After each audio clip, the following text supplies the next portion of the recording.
নমস্কার বন্ধুরা,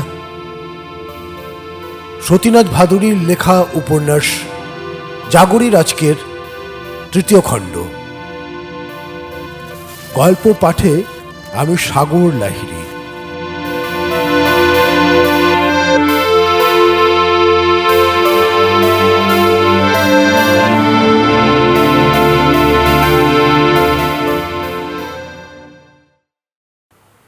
ভাবিয়া চিন্তিয়া বলিলাম, জ্যাঠাইমাও যা মাও তাই, দুই তো একই। দেখিলাম আমার উত্তরে তিনি বিলক্ষণ অপ্রস্তুত হইয়াছে। অপরাধীর সুরে বলিলেন, তোর মা আছে, তোকে এই অনুরোধ করা আমার অন্যায় হয়েছে। তাহার দৃষ্টি দিঘির অপর পারে, কিন্তু কোনো নির্দিষ্ট জিনিসের ওপর নয়। সেই দিন হইতে অপর সকলের অসাক্ষাতে জ্যাঠাইমাকে মা বলিয়া ডাকি। সকলেই কথাটা জানে, কিন্তু তথাপি জ্যাঠাইমা ডাকে ছোটবেলা হইতে এমন অভ্যস্ত যে সকলের সামনে মা বলিয়া ডাকিতে কেমন যেন সংকোচ হয়।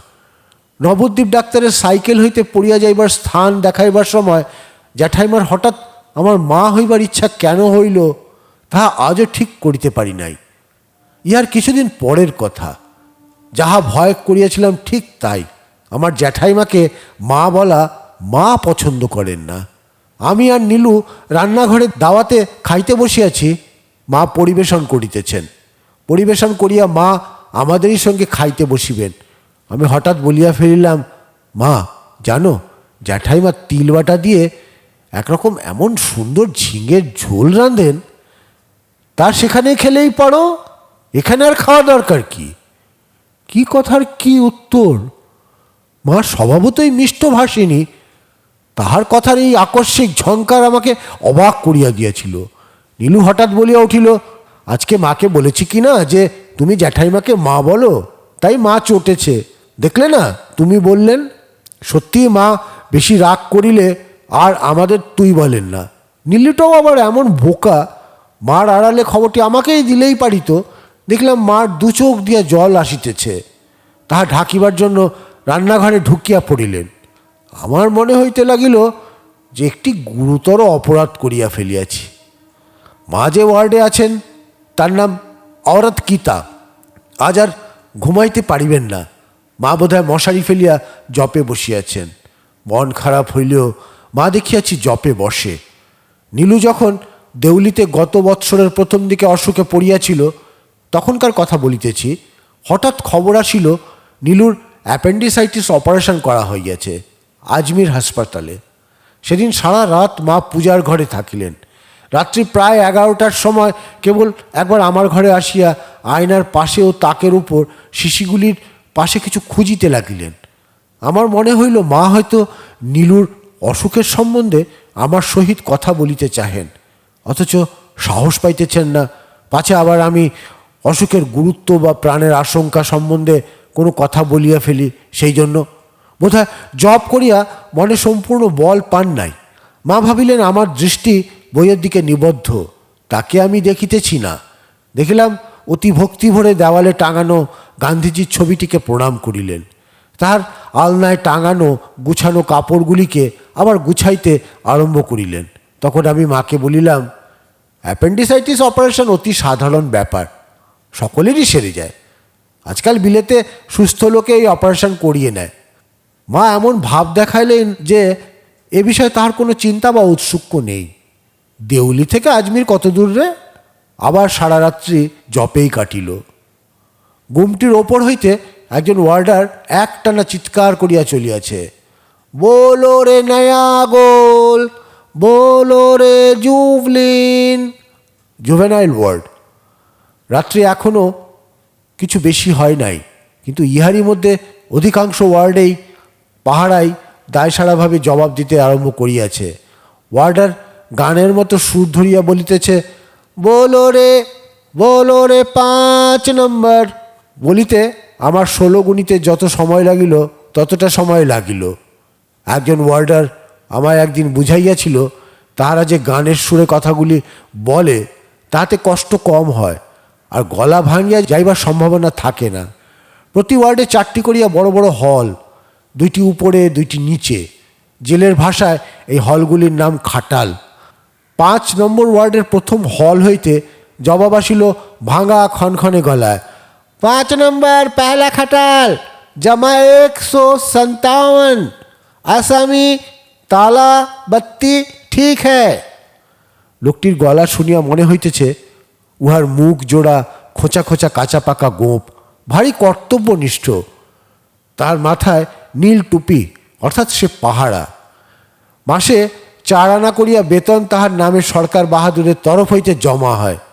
তাহার বদলে 2 ঘন্টা রাত্রি জাগিয়া এই পাহারা দেওয়ার কাজ করে। সে সরকারের নিমক খায়, কাজে ফাঁকি দিবে কেন? 5 নম্বরের অন্য 3 খাটাল হইতে যে উত্তর আসিল তাহা এত স্পষ্ট নয়। তারা সব কথাগুলিও বলিল না, কেবল একটা হো হো হই এর মতো শব্দটি শোনাইল, গ্রামের চৌকিদারের নিশুতি রাতের হাঁকের মতো। গানের সুরে বলিবার চেষ্টা নাই, কেবল দিনগত পাপক্ষয় করিবার ধরনে বলা। ইহারা নিশ্চয়ই সাদা টুপিধারী মেট, অর্থাৎ ইহার পাহারা অপেক্ষা পুরাতন কয়েদি। মাসিক 8 আনা করিয়া বেতন পায় বটে, কিন্তু তাহারা জেলের অনেক কিছু দেখিয়াছে শুনিয়াছে।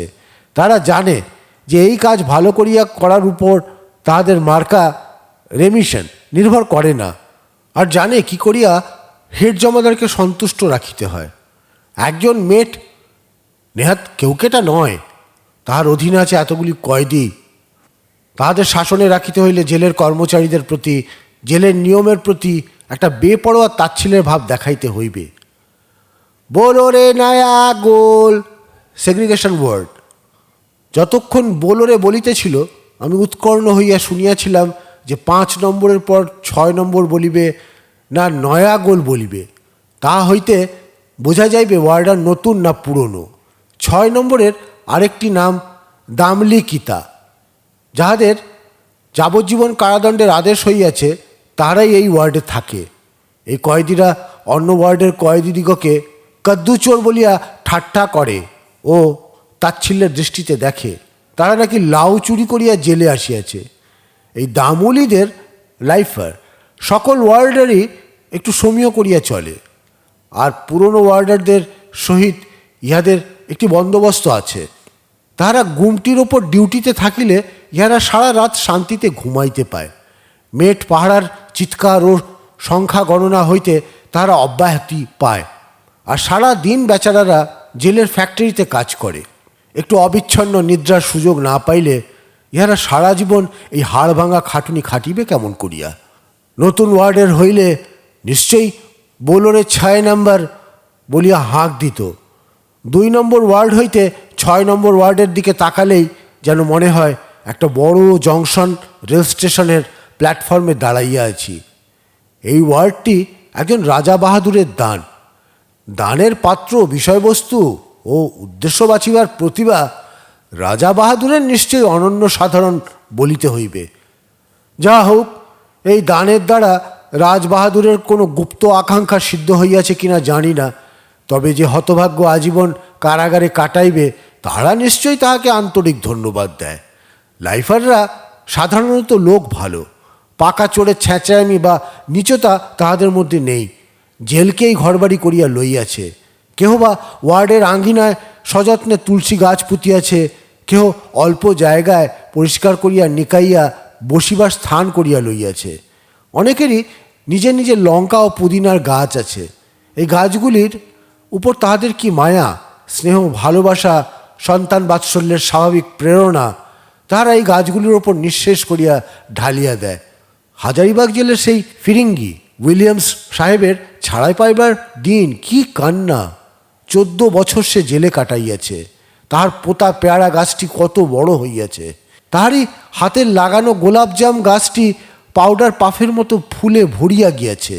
অশ্বত্থ গাছটির নিচে সে বসিবার জন্য উঁচু বেদি তৈয়ারি করাইয়া লইয়াছিল। তাহা লইয়া সুপারিনটেন্ডেন্ট পিডব্লিউডি ইঞ্জিনিয়ারের মধ্যে কত মন কষাকষি হইয়া গেল। সব জিনিসের দিকে তাকায় আর ডুকরাইয়া কাঁদিয়া ওঠে। একজন বয়স্ক লোককে এরূপ করিয়া কাঁদিতে খুব কমই দেখিয়াছি। বাড়ি যাইবার ও আত্মীয় স্বজনদের দেখিবার আনন্দ অপেক্ষা এই সকল গাছপালা ও জেলের বন্ধু বান্ধবকে ছাড়িয়া যাওয়ার দুঃখ তার অনেক বেশি হইয়াছিল। একইভাবে অনেকক্ষণ বসিয়া ডান পাখানি অবসের মতো হইয়া গিয়াছে। ঘরের মধ্যে বার কয়েক পায়চারি করিলাম। পায়ের ঝিনঝিন সারাইবার জন্য দরজার গড়াত ধরিয়া আড়াআড়িভাবে যখনই বসি, দেখি নিজের অজ্ঞাতে ডান দিকে ভর দিয়াই বসিয়াছি, আর ডান হাত দিয়া গড়াতগুলি ধরিয়া রহিয়াছি। কখনো ভুলক্রমেও বাঁ কাঁধ গড়াদের সঙ্গে ঠেকাইয়া বাঁ দিকে ভর দিয়া বসি না। তখন আমরা কত ছোট, স্কুলে যাই না। বোর্ডিংয়ের কাছে হেডমাস্টারের কোয়ার্টার। বাবা স্কুলে গিয়াছেন, মা বসিয়া সুপারি কাটিতেছেন। আমার আর নীলুর মধ্যে কথা কাটাকাটি চলিতেছে। নীলু বলিতেছে মার ডান কোলটি তাহার, বাঁ কোল আমার লইতে ইচ্ছা হইলে আমি লইতে পারি। কেন জানি না আমার বাঁ কোলটি লইতে অপমান বোধ হইতেছে। দুইজনেরই মার ডান কোলের ওপর হাত রাখিয়া নিজের নিজের দাবি কায়েম রাখিবার চেষ্টা করিতেছি। এই হুড়াহুড়ির মধ্যে হঠাৎ নীলুর পায়ে লাগিয়া কাটা সুপারি রাখিবার বেতের কাঠটি উল্টাইয়া গেল। মা ঠাস ঠাস করিয়া আমার পিঠে 2 চড় বসাইয়া দিলেন। বুড়ো ছেলে, লজ্জা করে না?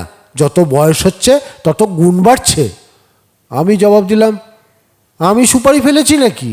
ফের কথা? ছোট ভাই ডানকোল চাচ্ছে, তা ওনার ডানকোল নিতে হবে। ডানকোল নীলুর, আর একটু হলেই আমার হাত জাতিতে কেটে গিয়েছিল আর কি। ক্রোধে, লজ্জায়, অপমানে চোখে জল আসিয়া গেল। খানিকক্ষণ দূরে গিয়া চুপ করিয়া বসিয়া রইলাম। নীলু কিছুক্ষণ পরে উঠিয়া চলিয়া গেল। বোধহয় দাবিদার না থাকায় তাহার ঝগড়া করিবার স্বাদ মিটিয়া গিয়াছিল। অনেকক্ষণ হইতে অনুভব করিতেছিলাম মা মধ্যে মধ্যে আর চোখে আমি কি করিতেছি দেখিতেছেন। তারপর সুপারি কাটা শেষ হইলে কাঠাটি দিরাজের উপর রাখিয়া আমার কাছে আসিয়া বলিলেন, তুই এত বোকা কেন? বাঁ কোলটাই তো ভালো, দেখিস নি? ঝিনুক করে দুধ খাওয়ানোর সময় ডান হাত দিয়ে খাওয়ায়, বাঁ কোলে মাথা দিয়ে ছেলে শুয়ে থাকে। তুই তো ডান কোলেও শুয়েছিস, বাঁ কোলটা এখন তোর হলো। ওঠ, দেখ সে দস্যি ছেলে আবার কোথায় গেল।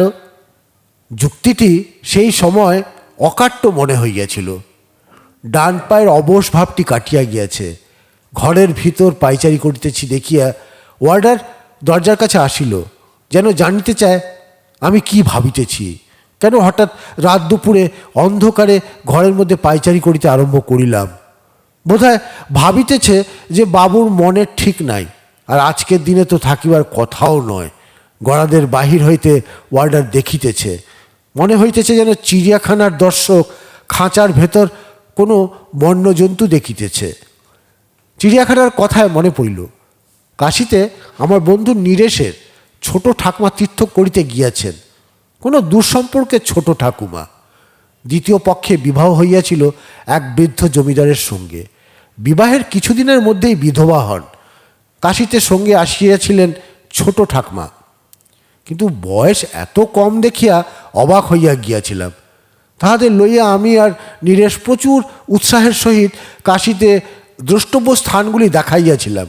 রাজার চিড়িয়াখানা দেখিতে গিয়াছি, বাঘের সম্মুখে দাঁড়াইয়া আছি। বাঘটি 2 পা আগে বাড়াইয়া দিয়া একটা বিকট শব্দ করিল। উহার মুখের ভাব হাই তোলার মতো লাগিল। নীরেশের ছোট ঠাকুমা মাগো বলিয়া আমাকে জড়াইয়া ধরিয়াছিলেন। বোধহয় ভয়, মাত্র কয়েক সেকেন্ডের ব্যাপার। সম্ভবত ব্যাপারটি তাহার মা, বাবা বা নীরেশ কাহারও চোখে পড়ে নাই। পড়িলেও অন্তত বিসদৃশ্য ঠেকে নাই। কিন্তু এই ক্ষুদ্র মুহূর্তটিকে উপলক্ষ করিয়া মনে মনে কত স্বপ্ন জাল বুনিয়াছি। নীরেশের উপদেশ মতো ছোট ঠাকুমার মাকে মাসিমা বলিলাম। কাশীতে তাহাদের বাসায় নীরেশের সঙ্গে গেলাম, একেবারে রান্নাঘরে যেখানে তিনি রাঁধিতেছেন। মাসিমা অতি ভালো মানুষ, কথাবার্তা বিশেষ বলিতে পারেন না। শিক্ষিত শহুরে ছেলের সঙ্গে কথাবার্তা বলিতে গিয়া কি বলিতে কি বলিব কেবলই সেই ভয়। আমি রান্নাঘরে ঢুকিতেই বলিলেন, আমার ভাঙা ঘরে চাঁদের আলো। কি ভাবিয়া এই কথা বলিলেন তাহা ঠিক বুঝিতে পারিলাম না। তারপর খুন্তিখানি হাতে করিয়া কেমন যেন জড়সড় হইয়া দাঁড়াইয়া রহিলেন, মুখে একটা অর্থহীন হাসির ভঙ্গি। ইহার পরের কয়েকদিন উহাদের লইয়াই আমরা ব্যস্ত রহিলাম। ছোট ঠাকমার বাবার জন্য 4 রকম 4টি টর্চ, কত দোকান ঘুরিয়া কিনিলাম। বাজারে বাহির হইলেই তাহার এইরূপ কোনো একটি জিনিস কিনিবার কথা মনে পড়ে। গ্রাম্য অমার্জিত কথাবার্তা ভদ্রলোকের। মেয়ের অভিভাবক জামাইয়ের অবর্তমানে সম্পত্তির দেখাশোনা তিনিই করেন। একমাত্র কন্যার বৈধব্যে বিশেষ দুঃখিত বলিয়া বোধ হয় না, বরং তাহার দারিদ্র্যময় পূর্বজীবনের অতৃপ্ত শখগুলি মিটাইবার সুযোগ পাওয়ার আত্মম্ভরিতা যেন কিছু বাড়িয়াছে। একমাত্র ভয় করেন মেয়েকে। কাশীতে ছোট ঠাকুমার মার অসুখ করিল। অসুখের সময় তাহার বাতিক হইল, আমার হাত ছাড়া আর কাহারও হাতের ওষুধ খাইবেন না। প্রত্যহ বিশ্বনাথের মন্দিরের পাণ্ডার বাড়ি হইতে ডাব লইয়া যাইতাম রোগীর জন্য।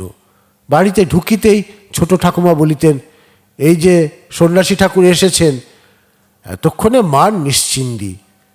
তখন আমার মনে কেমন একটা কৃচ্ছসাধনের শখ জাগিয়েছে। আমি তখন বাবরির চুল রাখি, গোপ দাড়ি উঠিয়াছে, কিন্তু কামাইতে আরম্ভ করি নাই। সেই জন্য ছোট ঠাকুমা আমাকে সন্ন্যাসী ঠাকুর বলিলেন।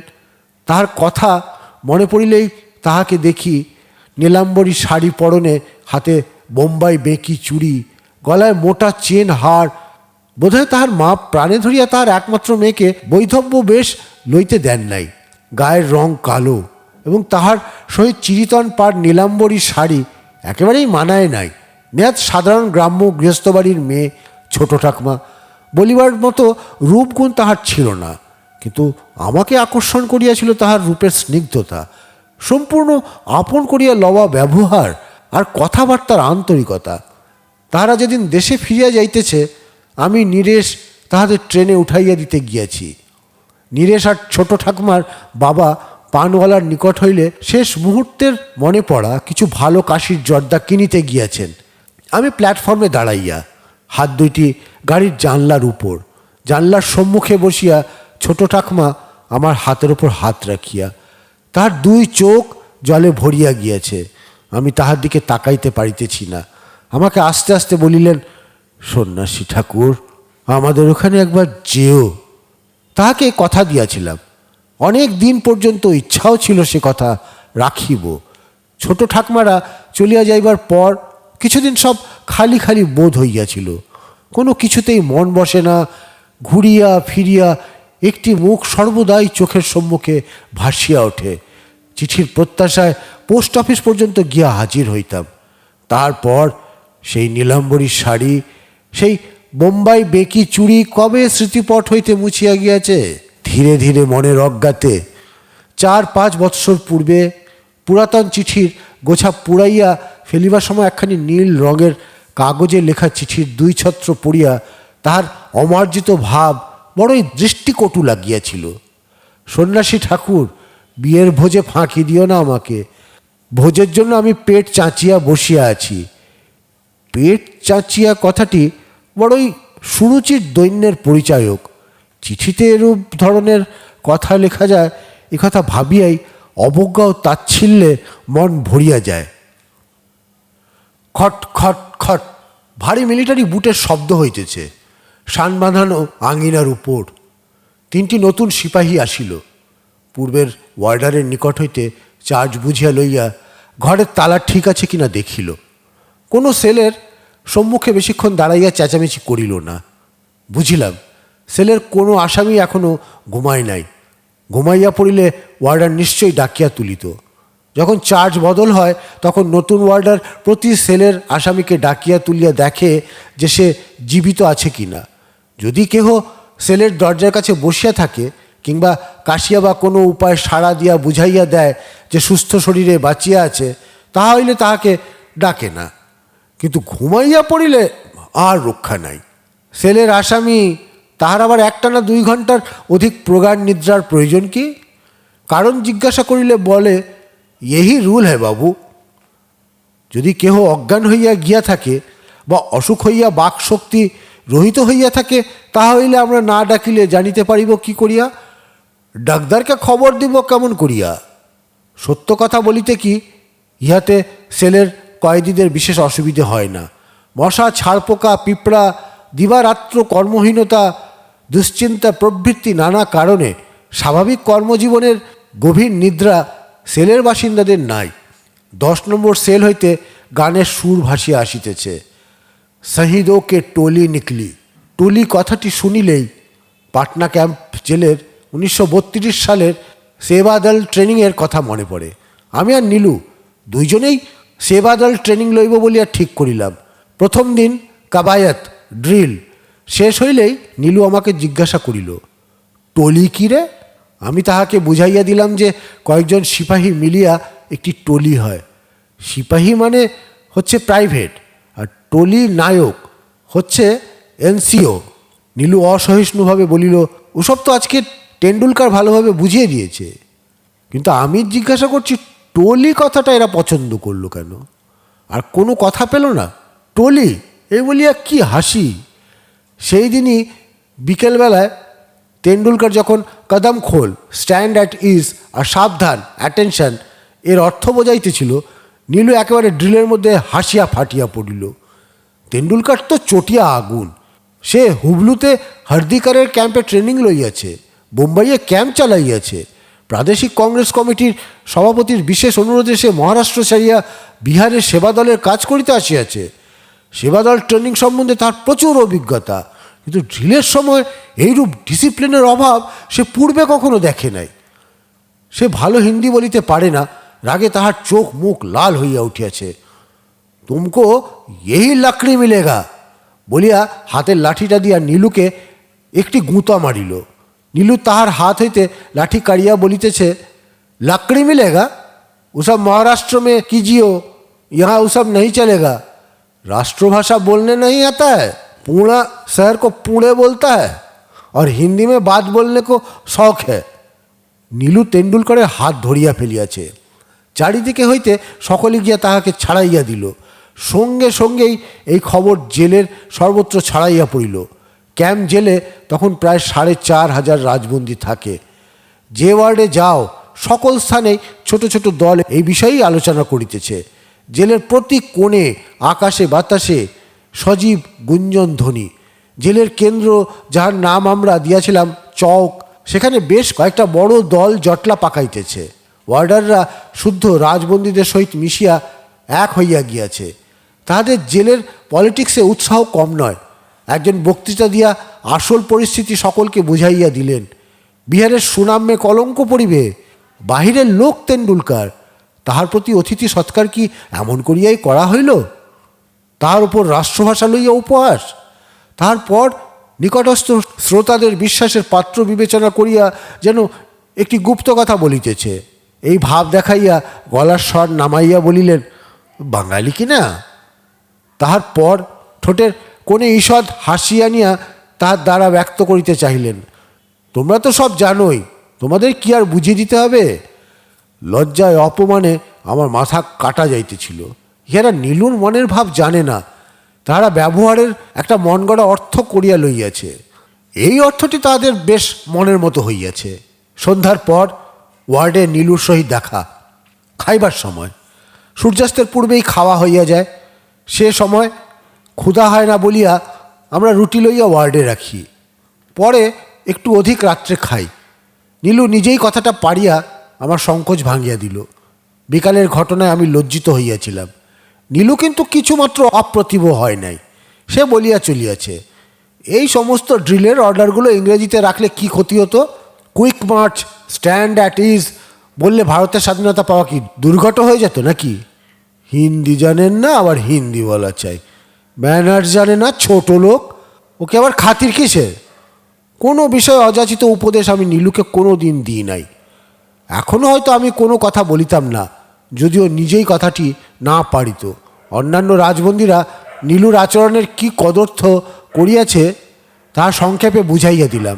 নীলু চটিয়া গেল, বলিতে লাগিল, এরা আবার স্বরাজ নেবেন। তারপর অনর্গল কত কি বলিয়া যাইতে লাগিল। কিছুক্ষণ পরে দেখিলাম সব রাগ গিয়া পড়িল কোনো অজ্ঞাত সাথীর ওপর, যে তাহার গুড় চুরি করিয়া খাইয়াছে। রবিবারের দিন যে সকল রাজবন্দী এতোয়ার করে, তাহারা ভাতের বদলে গুড় রুটি বা 6 পয়সার ফল খাইতে পায়। রবিবার দিন আমার ভাত আমরা দুজনে মিলিয়া খাই, আর এই অসুবিধাটুকু স্বীকার করি আমরা সারা সপ্তাহ একটু একটু করিয়া গুড় খাই। সেই গুড় চুরি গিয়াছে। কাজেই নীলুর মন তিক্ত হইয়া যাওয়া কিছুই আশ্চর্য নয়। কিন্তু আমার খারাপ লাগিল, নীলু চিৎকার করিয়া সকলকে শোনাইয়া রাজবন্দীদের উপর একটু কটু মন্তব্য করা, বিশেষত যখন আবহাওয়া ইহার পক্ষে অনুকূল নয়। সারা পৃথিবী নীলুর বিরুদ্ধ যাক, নীলু কখনো নিজের পথ হইতে বিচ্যুত হইবে না। একবার সে মতো স্থির করিয়া ফেলিলে আর কেহই তাহাকে টলাইতে পারিবে না। আমি সব সময় ভয় করি, এই বুঝি নীলু কোনো একটা কাণ্ড করিয়া বসে। জেলের রাজবন্দীদের সময় কাটাইবার খোরাক চাই, যে অসীম কর্মপ্রেরণা জেলের বাইরে থাকিতে তাহাদের সর্বদা চালিত করিয়া বেড়ায়, তাহারাই তৃপ্তির জন্য তাহাদের জেলের মধ্যে এক প্রকার জটলা, দলাদলি ও পলিটিক্সের অবতারণা করিতে হয়। কিন্তু নিত্য নতুন প্রোগ্রাম না পাইলে মন বসিবে কেন? এই জন্য নীলুর ব্যাপার সেবার বেশি দূর গড়াইল না। পরের দিন সকালেই জলখাবার বিতরণের সময় কে যেন কথা ওঠাইল যে প্রত্যহ ভিজা ছোলা জলখাবার দেয়, ইয়ার পরিবর্তে যদি চিড়া পাওয়া যায় তা হইলে ভালো হয়। সঙ্গে সঙ্গে ছড়া বাঁধা হইল, চেনা কা বদলে চূড়া লেঙ্গে। জেল শুদ্ধ লোক সমস্বরেই চিৎকার করিতেছে, সঙ্গে সঙ্গে থালা ও গেলাস বাজানো হইতেছে, কেহ শীষ দিতেছে, কেহ বা দরজার গড়াতগুলির উপর দিয়া নিজের থালাখানি হরহর করিয়া টানিয়া যাইতেছে। তাহাতে একটি বিকট শব্দ হইতেছে। অনেকে জানলার ওপর উঠিয়াছে, দুইজন জানলার বাহির টিনের ছাতের ওপর উঠিল। হঠাৎ যেন কোনো জাদুদণ্ডের স্পর্শে সকলে একসঙ্গে উন্মাদ হইয়া উঠিয়াছে। যাদের অতি ধীর গম্ভীর বলিয়া জানিতাম, তাহারাও দেখি উৎসাহের আতিশয্যে নিজেদের সংযত রাখিতে পারিতেছে না। কয়েকজন পাগলের মতো ওয়ার্ডের এক প্রান্ত হইতে অপর প্রান্ত কম্বল কম্বল বলিয়া চিৎকার করিতে করিতে দৌড়াইতেছে। তাহাদের কথায় অনেক একটি নতুন প্রোগ্রাম পাইল। রাশি রাশি কম্বল দেখিতে দেখিতে কয়েকজন বাহিরে আনিয়া ফেলিল। কম্বলগুলি টুকরো টুকরো করিয়া ছিঁড়িয়া ফেলিবার চেষ্টা হইতেছে। একজন রান্নাঘর, জেলের স্থানীয় ভাষায় ভাঠা হইতে এক টুকরো জ্বলন্ত কয়লা লইয়া আসিয়া খান কয়েক কম্বলের উপর ফেলিল। তাহা হইতে অল্প অল্প ধোঁয়া ও উৎকট গন্ধ বাহির হইতেছে। দুইজন দৌড়াইয়া গিয়া যে লোহার পাত্রটিতে ভিজা ছোলা রাখা ছিল তাহা উল্টাইয়া ফেলিয়া দিল। নিকটস্থ ওয়ার্ডার পাগলি অ্যালার্ম হুইসেল বাজাইতেছে, একটানা হুইসেল সে বাজাইয়া চলিতেছে। ইহা শুনিয়া জেলের সর্বত্র যেখানে যে ওয়ার্ডার আছে সকলেই বাঁশি বাজাইতেছেন। ফুটবল রেফারিদের সহিত ইঞ্জিন ড্রাইভারদের যেন হুইসেলের ঐক্যতান প্রতিযোগিতা হইতেছে। অগণিত বাঁশির তীর শব্দ জেলের আবহাওয়াকে একটি নতুন রূপ দিয়াছে। গুমটি হইতে একটানা ঘণ্টা বাজিয়া চলিতেছে, ঢং ঢং ঢং ঢং। জেল গেটে আরেকটি ওইরূপ ঘণ্টা বাজিতেছে। একেবারে বইয়ে পড়া জাহাজ ডুবির দৃশ্য। আর এদিকে তুমুল কোলাহল, কম্বল জ্বলতে রহে, থরিয়া বাজাতে রহে, নৌকার শাহী নাশ হো, আরও কত কি, যাহা ঠিক স্পষ্ট বোঝা যাইতেছে না। জেল কর্মচারী যেখানে যে অবস্থায় ছিল সেই অবস্থাতেই হন্তদন্ত হইয়া ছুটিয়া আসিতেছে। গুমটিতে একটি সাইনবোর্ড টাঙাইয়া দেওয়া হইয়াছে, ওয়ার্ড নম্বর 17, 18, 19। লাঠি লইয়া গেট হইতে ওয়ার্ডাররা আসিতেছে গুমটির দিকে। অনেকেরই উর্দি নাই, খালি গা, খালি পা। হরেনবাবু জেল ডাক্তার একটি গেঞ্জি গায়ে দিয়ে আসিয়াছেন। গুমটি হইতে একটি ওয়ার্ডার চিৎকার করিয়া বলিয়া চলিয়েছে, 17, 18, 19 নম্বর। আর সকলে ওই ওয়ার্ডগুলির দিকে দৌড়াইতেছে। হঠাৎ গুঞ্জন ধ্বনি আরম্ভ হইল, মিলিটারি আ রহি হে। বন্দুক হাতে একদল মিলিটারি জেল গেট দিয়া ভেতরে ঢুকিল। ইহাদের হাবভাবে ব্যস্ততা নাই। কুইক মার্চ করিয়া তাহারা গুমটির নিকট আসিল। পরে 3টি ওয়ার্ডের কমন গেটের সম্মুখে আসিয়া দাঁড়াইল। ওয়ার্ডের কোণে রাখা ছিল এক রাশি বেল। আগের দিন ওয়ার্ডের বেলগাছটা কাটা হইয়াছিল। সকলে গাছের ওপর চড়িয়া গান্ধীজি কা জয় বলিত, কংগ্রেস পতাকা টাঙাইয়া দিত। জেলের বাহিরে বহু দূর হইতে ইহা দেখা যাইত। সেই জন্য এই গাছটি কাটিয়া ফেলিবার হুকুম হইয়াছিল।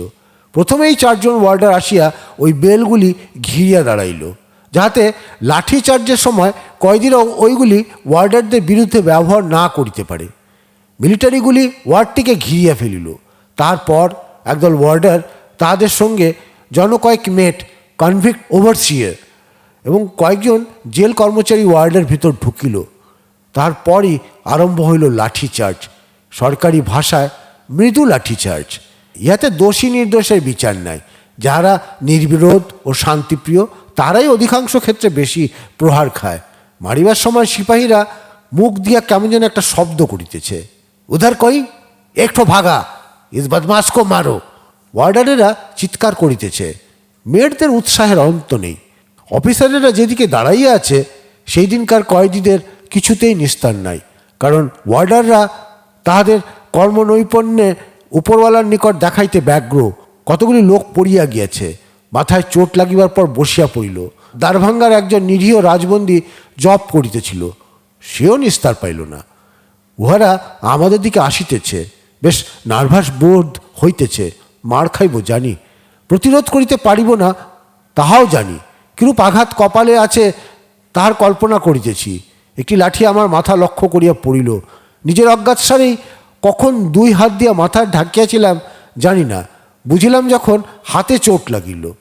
লাঠির উপরের দিকে একটি লোহার আংটা লাগানো আছে, তাহা দিয়া হাত কাটিয়া গেল। আরও 2-3টি লাঠি ওই দিকেই আগাইয়া আসিতেছে। আমি বসিয়া পড়িয়াছি, নীলু আমাকে জড়াইয়া ধরিয়াছে, বলিতেছে, আবার মাথা ডাকো, মাথা ডাকো। নীলুর ওপর কয়েক ঘা লাঠি পড়িল, আমার ওপর আরেকটি। নীলুর মাথা দিয়া রক্ত পড়িতেছে। ওয়ার্ডারগণ অন্যদিকে চলিয়া গেল। এক স্থানে তারা বেশিক্ষণ সময় নষ্ট করতে পারে না। সারা ওয়ার্ডে কেমন একটি থমথমে ভাব। কেহ কেহ শুইয়া পড়িয়া আছে। যে ভাগ্যবানেরা আহত হয় নাই তাহারা কেউ আহতদের জন্য জল আনিতেছে, কেউ অচৈতন্য সাথীর চোখে মুখে জলে ঝাপটা দিতেছে, কেহ বা খবরের কাগজ বা গামছা দিয়া নিষ্পন্দ বন্ধুকে বাতাস দিতেছে। অপেক্ষাকৃত কম আঘাত যাহাদের লাগিয়াছে তাহারা নিজেরাই নিজেদের প্রাথমিক চিকিৎসা করিতেছে। জেল হাসপাতালের উপর নির্ভর করিলে হয়তো আজ আর উঠিবে না। যাহাদের একেবারে কোনো প্রকারের আঘাত লাগে নাই তাহারা আহতদের জেনারেল ইন্সপেকশনে বাহির হইয়াছে। ঘোর কালবৈশাখীর পর যেমন লোকের গ্রামের ক্ষতির পরিমাণ দেখিতে বাহির হয়। তারপর আসিলেন ঔষধপত্র লইয়া জেলের ডাক্তার ও কম্পাউন্ডার। সঙ্গে কয়েদিরা আনিয়াছে কয়েকটি স্ট্রেচার, যাহারা অধিক আহত তাদের হাসপাতালে লইয়া যাইবার জন্য। বলো রে হাসপাতাল। হাসপাতালের পাহারার গলার স্বর এখানে হইতে পরিষ্কার শোনা যায়। সে লোকটা কিছু কথা না বলিয়া বাজখাই স্বরে বিকট চিৎকার করিয়া উঠিল। বোধহয় ঝিমাইতেছিল, হঠাৎ চমকাইয়া উঠিয়া নিজের কর্তব্য সম্বন্ধে সজাগ হইয়াছে। এই চিৎকারে বোধহয় হাসপাতালের কোনো রোগীর ঘুম হইতেছে না। সেবা শুশ্রূষা করার লোক নাই, তার উপর এইরূপ দিনের পর দিন নিদ্রাহীন রাত্রি অতিবাহিত করা। এর আগের সুপারিনটেন্ডেন্ট নিয়ম করিয়াছিলেন যে হাসপাতালের পাহারার রাত্রি গুমটির ডাকের উত্তর দিবার দরকার নাই। মেডিকেল গ্রাউন্ডসে সুপারিনটেন্ডেন্ট কয়েদিদিগকে নানা প্রকার সুখ সুবিধা দিতে পারেন। এই বিরাট পেষণ যন্ত্রের ভিতর এই মেডিকেল গ্রাউন্ডসের রন্ধ্রপথেই কিছু আলো বাতাস ভিতরে প্রবেশ করিতে পারে। সহানুভূতিশীল কর্মচারীরা ইহারই অজুহাতে কয়েদিদিগকে কিছু সুখ সুবিধে দেন।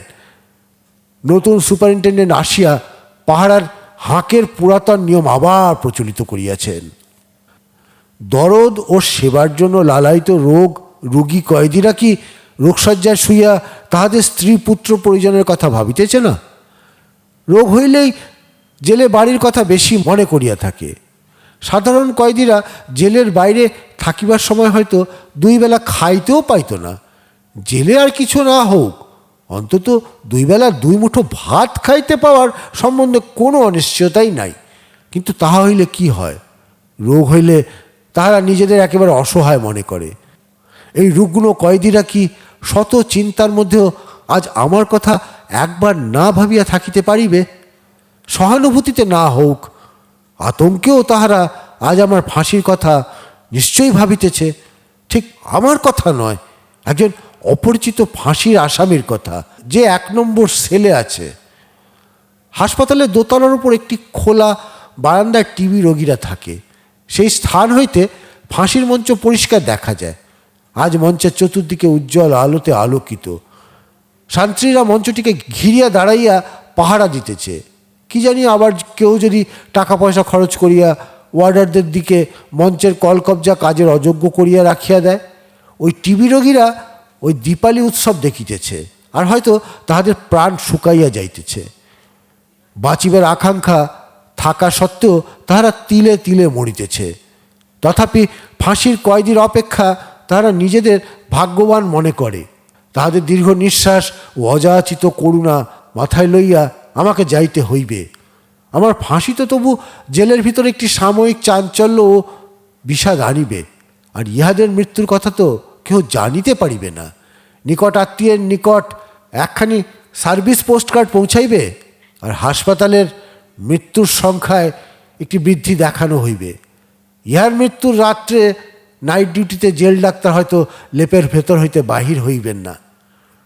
হাসপাতালের ওয়ার্ডের পাহারা কেবল রাত্রে হাঁক দেওয়ার সময় জমার সংখ্যা হইতে হঠাৎ একটা কম সংখ্যা গণনা করিয়া চিৎকার করিতে থাকিবে, আর নিশীথের নিস্তব্ধতা ভঙ্গ করিয়া গুমটির ওয়ার্ডারকে রসিকতা করিয়া খবর দিবে, এক আসামি একদম রিহা।